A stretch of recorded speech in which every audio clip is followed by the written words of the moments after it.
ಆ ಒಂದು ಕ್ಷಣ. ಲೇಖಕರು ರಾಮಮೂರ್ತಿ ಸೋಮನಹಳ್ಳಿ. ಅಧ್ಯಾಯ 2. ಎಂದಿನಂತೆ ಕಾಲೇಜು ಮುಗಿಸಿ ಸ್ನೇಹಿತರೊಡನೆ ಪಟ್ಟಂಗ ಮುಗಿಸಿ ಮನೆಯತ್ತ ಹೊರಟಾಗ ಸುಜಾತಳ ನೆನಪಾಯಿತು.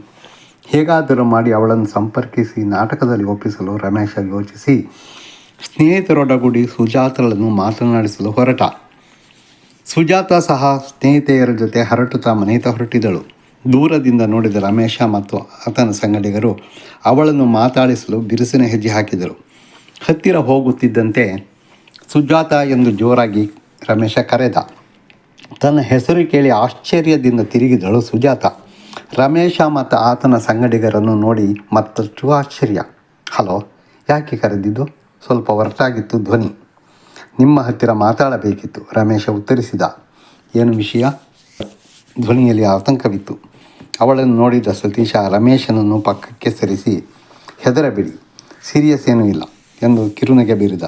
ನೋಡಿ ಸುಜಾತ, ನಾವು ಒಂದು ನಾಟಕ ಮಾಡ್ತಾಯಿದ್ದೀವಿ, ಅದರಲ್ಲಿ ನೀವು ಒಂದು ಪಾತ್ರ ಮಾಡಬೇಕು ಎಂದ. ಅವನ ಮಾತಿನಲ್ಲಿ ರಿಕ್ವೆಸ್ಟ್ ಇರಲಿಲ್ಲ, ಆದೇಶ ನೀಡಿದಂತಿತ್ತು.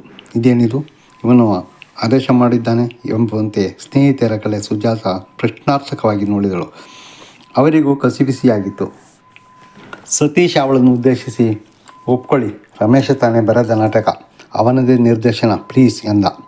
ಅಯ್ಯೋ, ನನಗೆ ಅಭಿನಯ ಗೊತ್ತಿಲ್ಲ, ನಾನು ಮಾಡಲ್ಲ ಎಂದಳು ಸುಜಾತ. ಹಾಗಾದರೆ ಹೇಗೆ? ನಿಮ್ಮ ಬಗ್ಗೆ ನಮಗೆಲ್ಲ ಗೊತ್ತಿದೆ, ನೀವು ಹೈಸ್ಕೂಲ್ನಲ್ಲಿ ನಾಟಕದಲ್ಲಿ ಪಾತ್ರ ಮಾಡಿದ್ದೀರಿ, ಈಗಲೂ ಮಾಡಿ ಎಂದ ರಂಗನಾಥ. ಅವನ ಮಾತಿಗೆ ನಟೇಶ್ ಸಹ ಧ್ವನಿಗೂಡಿಸಿ, ಅಯ್ಯೋ, ನಾಟಕದಲ್ಲಿ ಪಾತ್ರ ಮಾಡೋಕ್ಕೆ ಇಷ್ಟೊಂದು ಸಲ ಹೇಳಿಸ್ಕೊಳ್ಬೇಕಾ ಎಂದು ಅಭಿನಯಿಸಲಿ ಒಪ್ಪಿಕೊಳ್ಳುವಂತೆ ಒತ್ತಾಯಿಸಿದ. ಇವರ ಒತ್ತಾಯಕ್ಕೆ ಹೇಗೆ ಪ್ರತಿಕ್ರಿಯೆ ನೀಡಬೇಕೆಂದು ತಿಳಿಯದೆ ಮೌನವಾದಳು.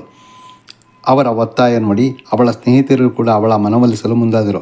ನೋಡಿ, ಅವರು ಅಷ್ಟೊಂದು ಒತ್ತಾಯ ಮಾಡ್ತಿದ್ದಾರೆ, ಸುಮ್ಮನೆ ಒಪ್ಕೋ ಎಂದು ಪುಸಲಾಯಿಸಿದರು. ಸ್ನೇಹಿತೆಯರ ಒತ್ತಾಯಕ್ಕೆ ಏನು ಹೇಳಬೇಕೆಂದು ತಿಳಿಯಲಿಲ್ಲ. ಅಯ್ಯೋ, ನೀವೆಲ್ಲ ಹೀಗೆ ಒತ್ತಾಯ ಮಾಡಿದರೆ ಹೇಗೆ? ಅಪ್ಪ ಅಮ್ಮನನ್ನು ಕೇಳಬೇಕು ಎಂದಳು ಸುಜಾತ. ಕೇಳಿನೇ ಹೇಳಿ ಸುಜಾತ, ಆದರೆ ನಾಟಕದಲ್ಲಿ ಮಾಡಲೇಬೇಕು. ನಿಮಗೆ ಸೂಪರ್ ಪಾತ್ರ ಕೊಡ್ತೀನಿ. ನಿಮ್ಮ ಪಾತ್ರ ನೋಡಿದ ಮೇಲೆ ಎಲ್ಲರ ಬಾಯಲು ನಿಮ್ಮದೇ ಗುಣಗಾನ, ನೀವೇ ಟಾಕ್ ಆಫ್ ದಿ ಕಾಲೇಜ್ ಎಂದ ರಮೇಶ. ಇವನ ಮಾತಿಗೆ ಎಲ್ಲರೂ ಗೊಳ್ಳೆಂದು ನಕ್ಕರು. ಸುಜಾತ ಮತ್ತು ಅವರ ಸ್ನೇಹಿತರ ಮುಖದಲ್ಲೂ ಮಂದಹಾಸ ಮೂಡಿತು. ಸುಜಾತ ಏನನ್ನು ಹೇಳುವ ಸ್ಥಿತಿಯಲ್ಲಿ ಇರಲಿಲ್ಲ. ಅಪ್ಪ ಅಮ್ಮನನ್ನು ಕೇಳ್ತೀನಿ ಎಂದಳು. ಅವಳ ಮಾತಿನ ಇಂಗಿತ ಅರಿತ ರಮೇಶ, ನೀವೇನು ಹೊರಡಿ, ಆದರೆ ನಾಳೆ ಮಾತ್ರ ನಾಟಕದ ನಾಯಕಿಯಾಗಿ ಬರಬೇಕು ಎಂದು ಕಿಚಾಯಿಸಿದ. ಕಿರುನಗೆ ಬೀರಿ ಸ್ನೇಹಿತರ ಜೊತೆ ಹೊರಟಳು ಸುಜಾತ. ಸುಜಾತ ಮನೆ ಮುಟ್ಟಿದಾಗ ಸ್ವಲ್ಪ ತಡವಾಗಿತ್ತು. ಮಗಳು ತಡವಾಗಿ ಬಂದಿದ್ದನ್ನು ಗಮನಿಸಿದ ತಾಯಿ ಮಹಾಲಕ್ಷ್ಮಿ ಸಹಜವಾಗಿಯೇ ಪ್ರಶ್ನಿಸಿದರು. ರಮೇಶ ಮತ್ತು ಸಂಗಡಿಗರ ಪ್ರಸ್ತಾಪವನ್ನು ಅಪ್ಪ ಅಮ್ಮನ ಮುಂದಿಟ್ಟಳು. ಅಪ್ಪ ಶ್ಯಾಮರಾಯರು ಶಾಲೆಯೊಂದರಲ್ಲಿ ಟೀಚರ್ ಆಗಿದ್ದರು. ಪಠ್ಯೇತರ ಚಟುವಟಿಕೆಗಳಲ್ಲಿ ಭಾಗವಹಿಸಲು ಪ್ರೋತ್ಸಾಹಿಸುತ್ತಿದ್ದರು. ಈಗ ಮಗಳ ವಿಷಯ ತಮ್ಮ ಮುಂದೆ ಬಂದಾಗ ಬೇಡ ಎನ್ನಲು ಸಾಧ್ಯವಾಗಲಿಲ್ಲ. ಹಾಗಾಗಿ ಮಗಳ ಮಾತಿಗೆ ಎರಡು ಮಾತಾಡದೆ ಪಠ್ಯೇತರ ಚಟುವಟಿಕೆಗಳಲ್ಲಿ ಭಾಗವಹಿಸಲು ಅಭ್ಯಂತರವಿಲ್ಲ, ಆದರೆ ಕಾಲೇಜು ಪಾಠ ಪ್ರವಚನದ ಬಗ್ಗೆ ಆದ್ಯತೆ ನೀಡಬೇಕೆಂದರು. ಅಮ್ಮ ಮಹಾಲಕ್ಷ್ಮಿ ಯಾವುದೇ ಮಾತನಾಡದೆ ಸಮ್ಮತಿಸಿ, ಜೋಪಾನ, ಎಚ್ಚರಿಕೆಯಿಂದಿರು ಎಂದು ಕಿವಿಮಾತು ಹೇಳಿದರು. ಹಳ್ಳಿಯಿಂದ ಹಾಸನಕ್ಕೆ ಓದು ಮುಂದುವರಿಸಲು ರಮೇಶ ಬಂದಿದ್ದ. ಒಂದು ಸಣ್ಣ ಮನೆಯನ್ನು ಬಾಡಿಗೆಗೆ ಹುಡುಕಿಕೊಂಡಿದ್ದ. ಅಷ್ಟೇನೂ ಅನುಕೂಲವಿಲ್ಲದ ಸಾಧಾರಣ ಮನೆ, ಬಾಡಿಗೆ ಕಡಿಮೆ. ಬಿಡುವಿದ್ದಾಗ ತಂದೆ ತಾಯಿ ಅಕ್ಕ ತಂಗಿ ಬಂದು ಹೋಗುತ್ತಿದ್ದರು. ಅವರಿಗೆ ಅನುಕೂಲವಾಗಲೆಂದು ಮನೆಯ ಹಾಲು ಸ್ವಲ್ಪ ದೊಡ್ಡದಿರುವುದನ್ನೇ ಹುಡುಕಿದ್ದ. ಹಾಲು ದೊಡ್ಡದಾಗಿರುವ ಕಾರಣ ಅಲ್ಲಿಯೇ ನಾಟಕದ ಪ್ರಾಕ್ಟೀಸ್ ಮಾಡಲು ತೀರ್ಮಾನಿಸಿದರು. ರಮೇಶನಿಗೆ ಪ್ರಧಾನ ಪಾತ್ರವಿತ್ತು. Satish villain roll.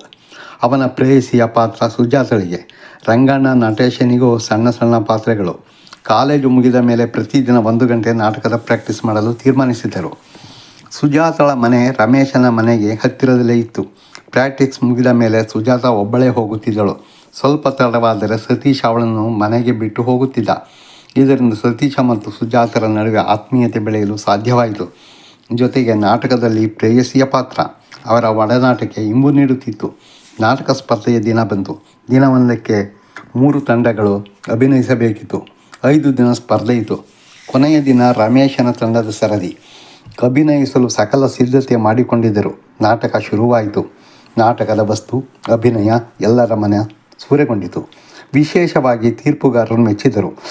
ಮೊದಲ ಬಹುಮಾನವಾಗಿ 10,000 ಮತ್ತು ಟ್ರೋಫಿ ರಮೇಶನ ಮತ್ತು ತಂಡದ ಪಾಲಾಯಿತು. ಇವರ ಖುಷಿಗೆ ಪಾರವೇ ಇರಲಿಲ್ಲ. ನಾಟಕ ಸ್ಪರ್ಧೆ ಮುಗಿದ ನಂತರ ದಿನ ಒಂದೆಡೆ ಸೇರಿ ನಾಟಕದ ಬಗ್ಗೆ ಚರ್ಚಿಸುತ್ತಿದ್ದರು. ಸತೀಶ ಸುಜಾತಳ ಅಭಿನಯವನ್ನು ಯಾವಾಗಲೂ ಹೊಗಳುತ್ತಿದ್ದ.